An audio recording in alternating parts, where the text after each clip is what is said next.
अड्डा 24x7 पर, और आपको बता रहे कैसे इन्होंने तैयारी की, कैसे सिलेक्शन लिया।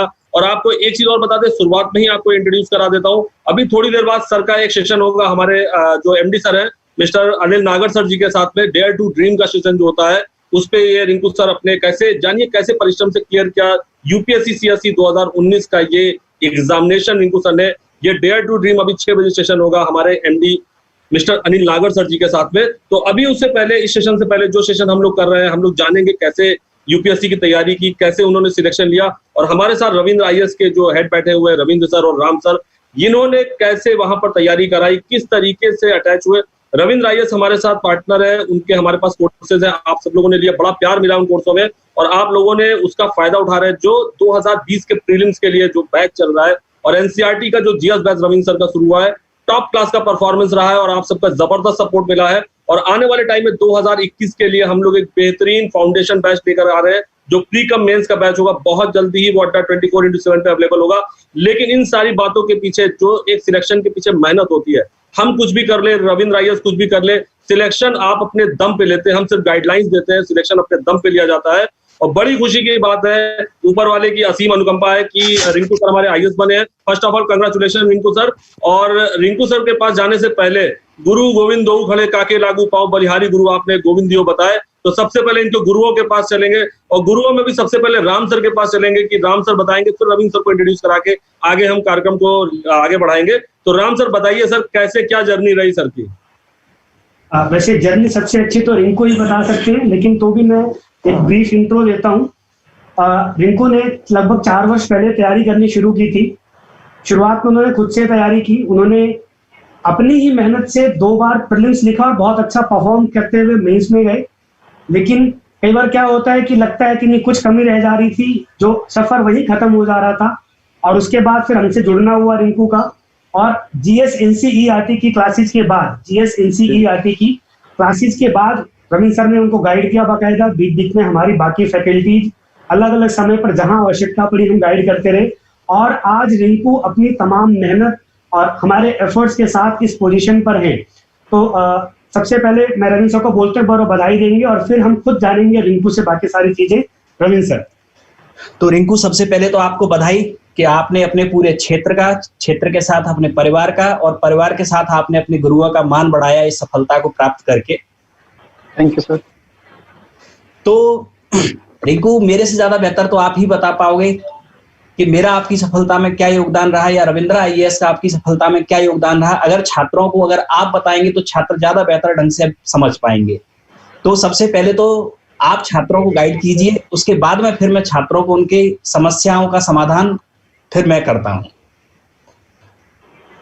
Sir thank you sir. सबसे पहले सर आपने सर इतना मेहनत, सर मेरी तो मेहनत है ही है, साथ में अगर कोई गाइड करने के लिए टीचर है तो उसकी मेहनत भी बराबर ही रहती है सर, इसमें तो कोई शक है ही नहीं। सर जैसा कि राम सर बता रहे थे कि मेरा एक्चुअली 4th अटेम्प्ट है सर, और फर्स्ट अटेम्प्ट में मेरी सिर्फ प्रीलिम्स की क्वालिफाइड था, 0.5 नंबर एक्स्ट्रा थे कट ऑफ से। लेकिन उसके बाद सर जैसे ही एनसीईआरटी वगैरह का आपका हेल्प लिया, एनसीईआरटी की पार्टिकुलरली जीएस की, फिर इसका इम्पोर्टेंट वो जो था सर वो प्रीलिम्स में मेन था। पर प्रीलिम्स में आफ्टर एनसीईआरटी मेरा स्कोर ऑलवेज 120 प्लस रहा है। दूसरे अटेम्प्ट में 120 प्लस, थर्ड अटेम्प्ट में भी 120 प्लस। तो पहले 2 अटेम्प्ट में सर जैसे बताया कि मेंस क्वालिफाइड नहीं था मेरा पहले 2nd और 3rd अटेम्प्ट में, लेकिन इस अटेम्प्ट में sir by God grace and by आपकी दुआ से सर, आपके गाइडेंस से आपके बार लिस्ट में नाम आया। बहुत बहुत शानदार। तो एक बार इनको मैं थोड़ा सा जानना चाहूंगा कि ओवरऑल आपकी जो पिछले 3-4 साल की जर्नी कि आपने खुद से पहले क्योंकि प्रीलिम्स क्रैक किया, ये बहुत बड़ी बात है, क्योंकि लाखों विद्यार्थी हैं जो प्रीलिम्स भी क्रैक नहीं कर पाते हैं सालों साल। तो वो आपने कैसे किया, फिर बीच में आपने जॉब भी ज्वाइन की, राजस्थान में रहे आप। एक बार थोड़ा सा जरा उसके बारे में बताइए, आपकी प्रीलिम्स की यात्रा और जॉब और पढ़ाई कैसे? सर मैंने एक ही मूल मंत्र फॉलो इसमें किया था कि कंटिन्यूटी मेंटेन करनी है। मतलब ऐसा नहीं है कि एक दिन 15 घंटे पढ़ रहे हो, अगले दिन 2 घंटे पढ़ रहे हो, लेकिन एवरेज पढ़ना है, 8-10 घंटे पढ़ना है, लेकिन एवरेज पढ़ना है, कंटिन्यूस रहो। और उसके साथ साथ में सर मैंने प्रीलिम्स में एक चीज इंपॉर्टेंट फोकस की थी कि ये जरूरी नहीं है कि तुम्हें कौन सा क्वेश्चन नहीं करना है, साथ में ये जरूरी है कौन सा क्वेश्चन करना और ये छोड़ देना। सर मेरा प्रीलिम्स में एक ही रूल रहता है कि इजी क्वेश्चन को गलत नहीं करना है। अगर आपके 40-45 इजी क्वेश्चन है प्रीलिम्स में, तो वो पूरे के पूरे करेक्ट होने चाहिए। वहां पे 90 मार्क्स आपको स्कोर करना ही करना है। उसके अलावा फिर आप मीडियम और टफ में आपको लाउड है कि ठीक है, कुछ क्वेश्चन मिस्टेक हो गई, कुछ करेक्ट हो गए, फिर मैं यही रूल फॉलो करता हूँ। क्या टफेस्ट क्वेश्चन है, कोई जरूरत नहीं इसको छोड़ सकते। 100 अटेम्प्ट नहीं करने आपको 80 क्वेश्चन भी अटेम्प्ट करने तो 70 करेक्ट करने। बहुत बढ़िया। ये भी एक थोड़ा थोड़ा मंत्र मिलता जा रहा है जो बच्चे अभी तैयारी कर रहे हैं। और तो जब आपने एक बार इन सब यात्राओं को आगे बढ़ाया तो एनसीईआरटी की क्लासेस, क्योंकि आपने वो बाकायदा क्लासेस ली रविंद्राज में, रविंद्र सर फेमस है जीएस एनसीईआरटी गुरु के नाम से पूरी भारत में, उस एनसीईआरटी ने क्या बेनिफिट दिया? क्योंकि जनरली मैं बच्चों के क्वेश्चन फेस करता हूँ कि एनसीईआरटी को कितना पढ़ना, कैसे पढ़ना, और हम बताते हैं नो डाउट, लेकिन जब कोई सफल व्यक्ति बताए वही चीज, वो जो जीता वही सिकंदर वाली बात है, तो अलग फर्क पड़ता है। तो क्या लगता है आपको एनसीईआरटी को लेकर के कैसे क्या किया? सर अगर एक ही लाइन बोलूं तो NCERT are the holy Bible. NCERT आपको लाइन टू लाइन एकदम क्रैम होनी चाहिए। आपको इंश्योर होना चाहिए कि अगर ये लाइन आई है प्रीलिम्स में तो ये लाइन एनसीईआरटी से आई है, उस एनसीईआरटी से आई है और स्टेटमेंट करेक्ट है या इनकरेक्ट है। जो सर मैं बता रहा था इजी क्वेश्चन आपको करेक्ट करने, वो तभी करेक्ट होंगे, 100% श्योरिटी के साथ।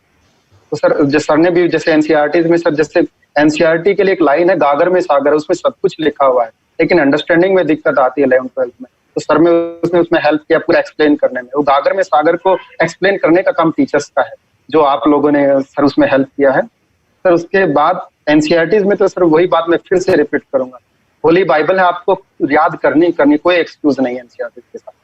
ये बड़ी बात है। सर एक चीज बस बोल दूं कि रविंद्र सर का क्लास मैंने देखा, हमने पर्सनली 7 से 9 जो सेशन ले रहे हैं, मार्वलेस। मतलब कि जब हम लोग तैयारी कर रहे थे तब रविंद्र सर का साथ नहीं मिल पाया, वरना जो एनसीईआरटी का बैच रविंद्र सर इस समय पढ़ा रहे हैं, मतलब मार्वलेस है, बहुत ही जबरदस्त है। मैंने इनके शुरू के 5 लेक्चर्स लगातार देखे हैं। 10 तारीख से सर का बैच शुरू हुआ था, मंडे टू फ्राइडे सर ले रहे हैं, जबरदस्त बैच है और अभी भी बच्चों का क्रेज इस बैच के लिए बहुत ही बढ़िया है।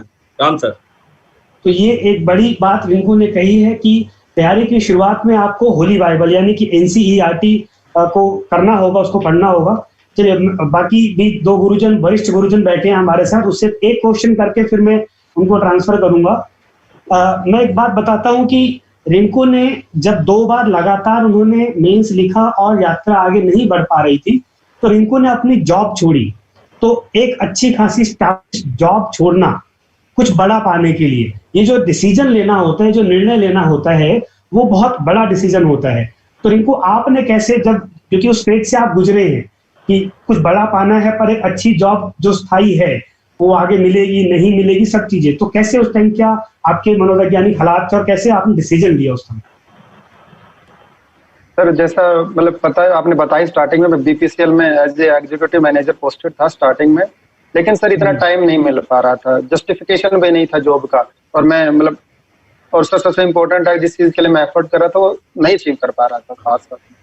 तो सर लेकिन मेरे बैक ऑफ द माइंड हमेशा एक चीज रहती थी, जिंदगी में कुछ बड़ा पाना है तो रिस्क बड़ा लेना पड़ेगा, और वो रिस्क अगर हम आईएएस एक ऐसा ड्रीम है जिसमें लाइफ चेंज होती है, तो फिर रिस्क भी इतना ही बड़ा लेना ही पड़ेगा कि जिसमें लाइफ चेंज हो सकती है। सर वो नो डाउट वो जो वेल एस्टेब्लिश्ड थी, रिस्क किसी भी डायरेक्शन में जा सकता था, लेकिन सर रिस्क बड़ा होता है तो हम एफर्ट भी फिर उसी सेंस में करते हैं, फुल एफर्ट, कोई विदाउट एनी डाउट। ये बड़ी बात है कि कुछ बड़ा पाना है तो आपको रिस्क बड़ा लेना पड़ेगा। यहाँ बहुत सारे बच्चे जुड़े हुए हैं, मैं सबका कमेंट तो अभी नहीं ले सकता हूँ, लेकिन वो बच्चे इन सब चीजों को सुन रहे होंगे और 2 मूल मंत्र बता चुके हैं अब तक रिंकू हमको। पहली बात, NCERT is the holy Bible, और दूसरी बात कि कुछ बड़ा पाना है तो रिस्क बड़ा लेना पड़ेगा।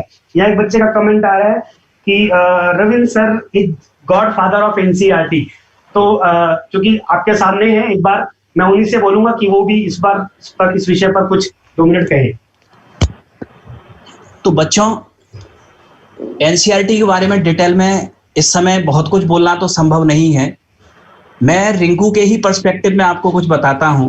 रिंकू ने अपने 2 अटेम्प्ट ऑलरेडी आईएएस के दिए हुए थे। 2 अटेम्प्ट में इन्होंने प्री क्वालिफाई किया, और ये प्री क्वालिफाई करने के बाद में आपके यहाँ आते हैं, कोइंसिडेंटली इनका मेंस नहीं होता है, ठीक है।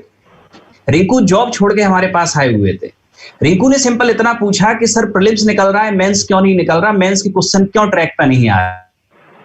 क्वेश्चन ये था, क्या आपका तो रिंकू ने जब एनसीईआरटी की क्लास ली तो एनसीईआरटी को अच्छे से समझा, और फिर जब रिंकू ने ये मेंस दिया उसके बाद रिंकू ने जब बात की मुझसे, तो रिंकू ने स्पेशली बताया कि सर जो क्वेश्चंस बनते नहीं थे, जिन्हें हम समझ नहीं पाते थे, बड़े आसानी से हम उन्हें समझ पाए। और इवन आपको मैं बता दूं, रिंकू ने एनसीईआरटी के अलावा और कहीं कोई कोचिंग नहीं ली है, किसी भी आईएएस इंस्टीट्यूट में रिंकू ने कोई कोचिंग नहीं ली है। ये रिंकू आपको बताएंगे ज्यादा बेहतर तरीके से। ठीक, सिर्फ इन्होंने एनसीईआरटी को ही पढ़ा हुआ है, क्योंकि कोचिंग के लिए तो इनके पास टाइम था ही नहीं, ये तो ऑलरेडी जॉब में थे। ठीक, तो उसी एनसीईआरटी को पढ़ के इन्होंने अपने कंसेप्ट्स को क्लियर किया।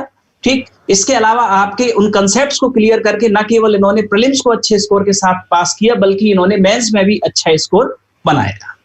तो ये आपके रिंकू की आपकी एक यात्रा थी, जो सक्सेस थी आपकी रिंकू की। लेकिन रिंकू की भी डेयरिंग बहुत बड़ी है, क्योंकि जॉब को छोड़ के आना, ठीक, यहाँ अगर एक छोटी सी भी जॉब हो आपके तो उसे इतनी आसानी से लोग नहीं छोड़ते, लेकिन रिंकू ने एक अच्छी खासी जॉब को छोड़ा केवल अपने ड्रीम को पूरा करने के लिए, और इतनी हिम्मत उन्होंने जुटाई तो आज ये ड्रीम पूरा भी किया। और मैं आशा करता हूं कि रिंकू यहीं तक नहीं रुकेंगे, रिंकू अगली बार प्रॉपर आईएएस बन के आएंगे, और मेरी शुभकामनाएं रिंकू के साथ हैं। चलिए, बहुत सारे बच्चों के कमेंट आ रहे हैं कि आपकी स्ट्रेटजी क्या थी, आपके स्टडी मटेरियल क्या थे। तो मैं ये बता देता हूं कि अच्छी बात यह है कि रिंकू जी हमारे साथ जुड़ चुके हैं एज ए मेंटोर। तो अभी चूंकि उनका भी एग्जाम है आईएएस का, इस बार फिर से वो 4 तारीख को देने वाले हैं। तो जो लोग देख रहे हैं और दे रहे हैं, तो आपके कंपटीशन में ऑलरेडी एक आईएएस है और ऐसे और भी कई सारे लोग हैं। तो रिंकू हमारे साथ जुड़े रहेंगे, बीच बीच में भी हम लगातार उनके साथ स्ट्रेटजी को लेकर के, स्टडी मटेरियल को लेकर सेशन करते रहेंगे। हमारे साथ सिद्धार्थ सर जुड़े हुए हैं। सिद्धार्थ सर ज्योग्राफी और ज्योग्राफी वैकल्पिक विषय, जीएस में ज्योग्राफी और वैकल्पिक विषय ऑप्शनल सब्जेक्ट के जानने वाले फैकल्टी हैं। पिछले 20 वर्षों में मुझे लगता है कश्मीर से लेकर के कन्याकुमारी तक और आसाम से लेकर के अहमदाबाद तक लगभग सब शहरों में आपने इसकी क्लासेस दी हैं। इलाहाबाद आपका केंद्र है। तो मैं सिद्धार्थ सर से भी चाहूंगा कि 2 मिनट कुछ बोले और फिर हम रिंकू से कुछ और सवालों के जवाब जानेंगे। एक चीज बोल दे बस, केवल सिद्धार्थ सर का मैं भी बहुत बड़ा फैन हूँ, और मैंने कई जगह से सर के नोट्स और इन सब का अरेंजमेंट करके कई बार पढ़ा है। तो सिद्धार्थ सर, मेरा भी नमस्कार स्वीकार करें सर। नमस्कार नमस्कार। सबसे पहले तो रिंकू जी आपको बहुत बहुत बधाई, और बधाई के पात्र आप रविंद्रा सर भी हैं और आप राम सर भी हैं। सभी लोग हैं जिन्होंने आपको एक मार्गदर्शन प्रदान किया और उसको प्राप्त करके आज आप सफलता के इस मुकाम तक पहुंचे हैं। और अगली एक ग्रैंड सक्सेस के लिए आपको मेरी ढेर सारी शुभकामनाएं। और जो बातें की जा रही है, एनसीईआरटी क्लास की बात की जा रही है रविंद्रा सर, और ये इंस्टीट्यूट निश्चित तौर से दिल्ली में एक बहुत ही बेहतर कार्य कर रहा है, निरंतर बेहतर कार्य कर रहा है। क्योंकि मेरा भी ये मानना है कि किसी भी डिसिप्लिन को अगर आप पढ़ते हो तो अगर उसकी फाउंडेशन आपके पास नहीं है तो आप उस डिसिप्लिन को सिर्फ पढ़ सकते हो, उस डिसिप्लिन को आप समझ नहीं सकते। कई दफे मैंने देखा, जब भी मॉक सेशन हमने कराए तो हमने देखा प्रतियोगी छात्रों से, जब मैंने पूछा कि व्हाट इज वॉल्केनो, तो उन्होंने कहा it is ejection of gases, magnetic materials and solid materials. अब उनका ये उत्तर मुझे हमेशा ये लगा कि इन्हें वॉल्केनो की समझ नहीं है। अब इतनी छोटी सी चीज अगर वो नहीं समझ पा रहे तो वो साक्षात्कार में सफलता की उम्मीद कैसे कर सकते हैं। आप जानते हैं वॉल्केनो क्या होता है? It is a crustal vent, an opening of crust, fissure of crust through which gases, magnetic materials and solid materials are ejected out. So there is a slight difference between volcano and volcanism. तो Ravindra sir एक बहुत ही बेहतर कार्य कर रहे हैं, और दिल्ली में एक अपने तरह का यूनिक संस्थान जो बच्चों के लिए फाउंडेशन तैयार कर रहा है। निश्चित तौर से हम ये मानते हैं कि सिविल सर्विसेज में अगर बाकी संस्थानों के बीच में रविंद्रा सर की पहचान है तो निश्चित तौर से ये संस्थान बच्चों को मजबूत कर रहा है और उनको सफलता की ओर अग्रसर कर रहा है। आज ये आरोप लगाए जा रहे हैं कि रिजल्ट अच्छे नहीं आ रहे, रिजल्ट अच्छे नहीं है। क्यों रिजल्ट नहीं अच्छे आ रहे? कभी आपने सोचा? आपने ये नहीं सोचा कि आपकी फाउंडेशन मजबूत नहीं है जिसकी वजह से आपको रिजल्ट अच्छे नहीं मिल रहे हैं। और रविंद्रा सर इसके लिए बधाई के पात्र हैं, निरंतर बधाई के पात्र हैं। राम सर जो इनकी टेक्निकल टीम में है, बेहतर कर रहे हैं और निश्चित तौर से बेहतर कर रहे हैं। आने वाले समय में जिस एक्सपर्ट के साथ रविंद्रा आईएएस आपके साथ जुड़ रहा है, निश्चित तौर से आप देखेंगे सफलता के नए कीर्तिमान स्थापित करेगा, और रिंकू सर एक ग्रैंड सक्सेस के साथ फिर से हम लोग के साथ जुड़ेंगे। ये मेरी शुभकामनाएं।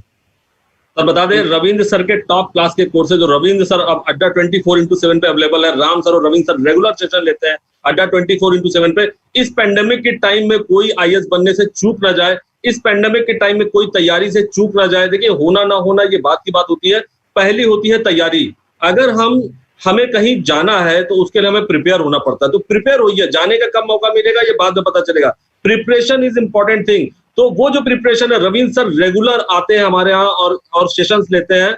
मतलब आज तक उन्होंने कोई कॉस्ट की हमसे बात नहीं की, किसी चीज की बात नहीं की। रविंद्र सर आते हैं, रेगुलर सेशन लेते हैं, राम सर आते हैं, रेगुलर सेशन लेते हैं, हम लोग रेगुलर रविंद्र आईएएस के लिए सेशंस लेते हैं। सर वो कोलैबोरेशन है सर, यहाँ हमारे प्लेटफॉर्म पे हजारों बच्चों को, लाखों बच्चों को फायदा मिल रहा है। 40 लाख सब्सक्राइबर है हमारे पास, उन सारे बच्चों तक ये मैसेज पहुंचता है कि वो भी आईएएस बन सकते हैं, जो आईएएस का सपना लोग नहीं देख सकते थे। रिंकू सर को आप देखिए, लोग सोचते हैं आईएएस के 4 आंखें होती है, 4 कान होते हैं। अरे साधारण इंसान होता है, एक सामान्य इंसान होता है, बस वो उस चीजों को असाधारण तरीके से, किसी तरीके से वो कर ले जाते हैं जिससे कि वो बन जाते हैं। जैसे कि रिंकू जी ने शुरुआत में एक बात बहुत अच्छी बताई जो मुझे बड़ी जबरदस्त लगी, कि मैं पर डे टाइम देता था। ऐसा किसी दिन नहीं करता था कि किसी दिन 15 घंटे दिया, किसी दिन 2 घंटे, किसी दिन 1 घंटे। एक निश्चित टाइम बनाइए और सिलेक्शन लीजिए। मैं आपको बता रहा हूँ, रेगुलरिटी लाइफ में बहुत इंपॉर्टेंट चीज होती है। अगर आप रेगुलर है किसी चीज में, जो लोग आज क्लासेस कर रहे हैं, मैं रविंद्र सर का डेली सेशन देखता हूँ और मैं देखता हूँ करीब 15 से 20 बच्चे हैं जो रोज रहते हैं। कुछ लोग गायब हो जाते हैं लेकिन कुछ लोग रोज रहते हैं, और जो रोज रहते हैं मैं गारंटी दे रहा हूँ उनका सिलेक्शन होगा जरूर। और यही राय शायद रविंद्र सर और राम सर और सर की भी होगी। क्या कहते हैं सर? बिल्कुल बिल्कुल ठीक बात है सर। वैसे तो हम लोग तो चैनल पे लगातार बोलते ही रहते हैं। मैं चाहता हूँ कि आज हम रिंकू को ज्यादा सुने। रिंकू, 1-2 बातें मैं बताता हूँ। अभी मैं कमेंट देख रहा हूँ, आपके लिए बहुत सारी बधाइयां आ रही हैं। जी sir, thank you sir, thank you sir. और बहुत सारे क्वेश्चंस भी आ रहे हैं, तो मैं चाहता हूँ एक बार आप अश्योर कर दे कि आप बीच बीच में बच्चों को गाइड करने आते रहेंगे। बहुत सारे बच्चे बहुत कुछ पूछ रहे हैं, तो एक बार आप थोड़ा सा अश्योर कर दीजिए कि भाई आप आते रहेंगे हमारे साथ। जी सर, इसमें मेरा यही है सर, मतलब एज ए मेंटरशिप आपने बताया सर जुड़ने का, कि एक्चुअली मैंने जो चीजें देखी है, मेरी एक स्ट्रेटजी रहती है, कि वो रहता है, डायरेक्शन रहता है। तो अगर किसी को उस चीज से हेल्प हो सके तो मैं उसके लिए मतलब सर आपसे मिलते ही रहेंगे। टाइम का इश्यू हो सकता है क्योंकि मैं, जैसे आपने बताया कि मैं भी कंपटीशन में हूँ, इस साल भी कंपटीशन में हूँ, तो बाकी सर मिलना होता रहेगा। बिल्कुल। तो एक दो क्वेश्चन मुझे लगता है लेना चाहिए। एक क्वेश्चन आ रहा है, अनिल सक्सेना कहते हैं, Rinku sir, when you feel down some time during your study time, I repeat, when you feel down some time during your study time, what you do then, because it's a uncertain and long process. तो एक बार बताइए जरा, जब भी आप uncomfort feel करते थे या स्लो डाउन फील करते थे, तो कैसे आप उसको मैनेज करते थे? बच्चे जानना चाह रहे हैं, बहुत सारे सवाल हैं बच्चों के। देखो, मैं सबसे पहले तो इसके लिए चीज कहूंगा कि पहले तो एक्सेप्ट करना ये मस्ट है कि ये फेज आते हैं इस प्रिपरेशन में, क्योंकि लॉन्ग एंड्योरिंग रेस है, कि कुछ ना कुछ टाइम आएगा, किसी का रिजल्ट आ रहा है, मेंस का, फ्रेंड्स का हो रहा है, नहीं हो रहा है, तुम्हारा नहीं हो रहा है, तो फील डाउन होता है। तो इस में मैं 3 ही मतलब प्रिंसिपल फॉलो करता था through out the journey: discipline, patience and hard work. Discipline के साथ पढ़ना है, हार्ड वर्क करना है, लेकिन पेशेंस के साथ। कुछ नहीं पता किस ईयर लिस्ट में नाम आएगा, लेकिन इस श्योरिटी के साथ कि एक साल जरूर आएगा। बीच में मैं पार्टिकुलरली वो बता, 3rd अटेम्प्ट के बाद जब मेरे को लगा था लास्ट ईयर मेंस नहीं हुआ, कि यार पता नहीं कौन से होते हैं आईएएस, कैसे दिखते हैं, वो एक्सपेक्टर कहीं मुझे मिसिंग तो नहीं है। लेकिन उसके बाद सर वही वाले कि नहीं, वो एक्सपेक्टर है ना है, लेकिन हम हार्ड वर्क से और डिसिप्लिन से लेके आएंगे, सिलेक्शन लेके रहेंगे। तो यही है सर, मेहनत, कंटिन्यूस एफर्ट। ठीक बात है। तो ये 3 बड़ी बातें कही हैं कि कंटिन्यूटी, हार्डवर्क और डिसिप्लिन, इसका अभी भी कोई तोड़ नहीं है। हम लोग बहुत स्मार्ट वर्क की बातें करते हैं, लेकिन स्मार्ट वर्क करने के लिए भी आपको लगातार हार्डवर्क करते रहना होता है, कंटिन्यूटी बनी रहनी चाहिए। चलिए ठीक है, तो अभिषेक सर, आपका कोई सवाल? बच्चे तो बहुत कुछ पूछ ही रहे हैं। जो सर ने बताया कि हार्डवर्क, जो बताया स्मार्ट वर्क की जगह जो सर ने हार्डवर्क का यूज किया है, सर एक कोट मैं पढ़ रहा था कि अगर हम स्मार्ट होते, हमें स्मार्ट वर्क करना होता तो हमें भगवान ने नहीं, सैमसंग ने बनाया होता। ठीक है ना सर? तो हार्ड वर्क का तो कोई तोड़ ही नहीं है। हार्ड वर्क जो रिंकू सर की लाइन आई है बहुत बढ़िया है। तो रिंकू सर, बस लास्ट में एक चीज और जानना चाहेंगे आपसे सेशन खत्म करने से पहले, क्योंकि अभी आपका डेयर टू ड्रीम सेशन भी होने वाला है हमारे एमडी सर के साथ में। तो उससे पहले एक चीज और जानना चाहेंगे कि जो जब तैयारी हम करते हैं तो कई बार हमारा सिलेक्शन नहीं होता है, हम दरवाजे पे पहुंच के दरवाजा नहीं खोल पाते हैं, तो वो जो घबराहट, वो जो डिप्रेशन का टाइम होता है, जैसे मैं माता वैष्णो देवी के दरबार जब गया था पहली बार, तो जब दरबार पहुंचने वाला था, बस आधा किलोमीटर बचा था, हिम्मत जवाब दे गई थी, लेकिन किसी तरह से दरबार तक पहुंच गए। तो मतलब वो जो हिम्मत जवाब देती है, उस समय री एनर्जी जो कलेक्ट की जाती है, वो कैसे करके आपने किया, बस केवल उसके बारे में जानना चाहता हूँ। और ये स्टेप आपकी लाइफ में भी आया जरूर होगा। जी सर जैसे पहले तो मैं उस स्मार्ट वर्क और हार्ड वर्क वाली बात पे एक बार कंटिन्यू करूंगा कि sir smart work is also part of hard work. Hard work तो मतलब पढ़ना तो पड़ेगा ही, आप ये नहीं कह सकते कि मैं स्मार्ट वर्क करूंगा और एनसीईआरटी नहीं पढ़ूंगा। बिल्कुल वो तो आपको करना ही करना है। स्मार्ट वर्क पार्ट है हार्ड वर्क का। और दूसरा चीज सर जिसमें आपने बताया कि लो कॉन्फिडेंस डिप्रेशन, सर इसमें मैं एक तो पार्टिकुलरली वर्ड यूज करता था कि डिप्रेशन हो मेरे को आता ही नहीं, मेरे को लो कॉन्फिडेंस होता है। या तो मैं हाई कॉन्फिडेंस होता हूँ या लो कॉन्फिडेंस होता हूँ। दूसरा सर जब मैं फील डाउन करता था तो सर मतलब टॉपर्स के केस में सर पिछले साल मैं आपको एक इंसिडेंट बताता हूँ। मैंने अपनी दीवार पे पोस्टर चिपका रखा था कि अगर अन्नू मैडम कर सकती हैं पिछले साल के रैंक 2, और उनके तो फैमिली का वो थे, मैरिड थी, चाइल्ड भी था, अगर वो कर सकते हैं रैंक 2 ला सकते हैं, तो मेरे पास तो खाली सारी चीज फैसिलिटीज अवेलेबल है, टाइम है, तो मैं क्यों नहीं कर सकता, मैं भी कर सकता हूँ ये चीज। तो यही चीज सर मतलब हम देख सकते हैं कि अगर कोई और कर सकता है तो मैं भी कर सकता हूँ। ये वाली फीलिंग के साथ सर वो लो कॉन्फिडेंस को कवर करता था। बहुत बढ़िया, ये बहुत बड़ी बात है कि कोई और कर सकता है तो मैं क्यों नहीं कर सकता। रिंकू, एक सवाल बार बार बहुत बच्चों का और भी अभी भी आ रहा है कि स्ट्रेटजी, रणनीति जो होती है कि क्या आपकी स्ट्रेटजी रही, और हम लोग भी बताते हैं बच्चों को अक्सर कि भाई सबकी स्ट्रेटजी एक जैसी नहीं हो सकती। तो एक तो स्ट्रेटजी क्या रही उस पर तो हम बहुत सारी बातें बाद में करते रहेंगे, लेकिन आपका क्या कहना है इस बारे में कि भाई स्ट्रेटजी कैसे बनानी अपनी, उसमें क्या आपका पर्टिकुलर स्पेसिफिक अपना होना चाहिए और क्या कॉमन चीजें, तो स्ट्रेटजी को लेकर के क्या आपका व्यू है और आपका थोड़ा सा उसमें अपना बताएं क्या रहा। सर स्ट्रेटजी के केस में मैं ये कहूंगा कि प्रीलिम्स, मेन और इंटरव्यू की तीनों की स्ट्रेटजी थोड़ी सी डिफरेंट रहती है। पढ़ाई करनी है लेकिन डिफरेंट वे में। सर प्रीलिम्स में पार्टिकुलरली जैसे मैंने पहले बताया, मेरा एम्फेसिस इस चीज पे रहता था कि मुझे 140 मार्क्स लेके आने हैं। 110 का अगर 1404 अगर कट ऑफ है तो उससे बहुत ऊपर सोचना है, ताकि अगर मैं 130 120 पे भी आऊं तो मैं श्योरली मेंस के लिए प्रिपेयर कर सकूं। तो सर इस केस में मैं क्या करता था कि जैसे मैंने एक चीज नोटिस की प्रीवियस एग्जाम से कि 40 to 45 क्वेश्चन इजी आते हैं, उनको आपको 100% करेक्ट करना ही करना है। उसके अलावा मीडियम और डिफिकल्ट क्वेश्चंस में तुम्हें इंश्योर करना है कि तुम एटलीस्ट 2/3 एक्यूरेसी के साथ क्वेश्चन अटेम्प्ट करो। और बाकी सर इसमें पहले कोई स्ट्रेटजी नहीं होती।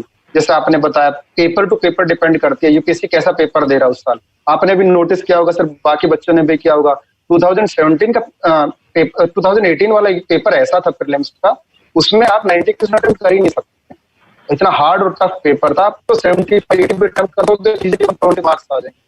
लेकिन उसके अपोजिट 2019 में उन्होंने ऐसा पेपर दिया, डाइसी पेपर, तो आपको हाई अटेम्प्ट मारना ही पड़ेगा। आप 60 करोगे तो 10 सवाल तो होंगे ही होंगे, तो आपको 90, 85, 90 अटेम्प्ट करने पड़ेंगे। तो सर ये चीजें हुई हैं, स्ट्रेटजी पेपर में डिपेंड करता है। आपको फुल कॉन्फिडेंस के साथ जानना है कि मैंने पढ़ाई की है और मैं इस पेपर में 130 140 कर सकता हूँ, उसी टाइम पे स्ट्रेटजी के साथ। और बाकी सर स्ट्रेंथ इंडिविजुअल्स होती हैं, कोई मतलब सिंगल लाइन तो है ही नहीं। तो ये बड़ी बात है कि हम लोग भी अक्सर कहते हैं, जब बच्चे कट ऑफ के बारे में पूछते हैं तो हम यही कहते हैं कि बच्चे कट ऑफ कोई एक नहीं हो सकती है, कट ऑफ डिपेंड करती है पेपर के नेचर पर। जैसा भी बताया कि 18 का पेपर बिल्कुल टफ था और 19 का कंपैरेटिवली इजी था। तो कट ऑफ, स्ट्रेटजी, ये सब चीजें डिपेंड करती हैं इंडिविजुअल के ऊपर, आपके पेपर के नेचर के ऊपर। उसको लेकर कोई एक हार्ड लाइन नहीं है, हर चीज ब्लैक एंड व्हाइट नहीं होती, बहुत कुछ ग्रे भी होता है। रिंकू, एक क्वेश्चन और भी बहुत बच्चों का अक्सर आता है, हम लोग तो बताते ही हैं लेकिन तो भी आपसे जानना चाहेंगे, करंट अफेयर्स का इंपॉर्टेंस और करंट अफेयर्स की प्रिपरेशन यूपीएससी और पीएससी।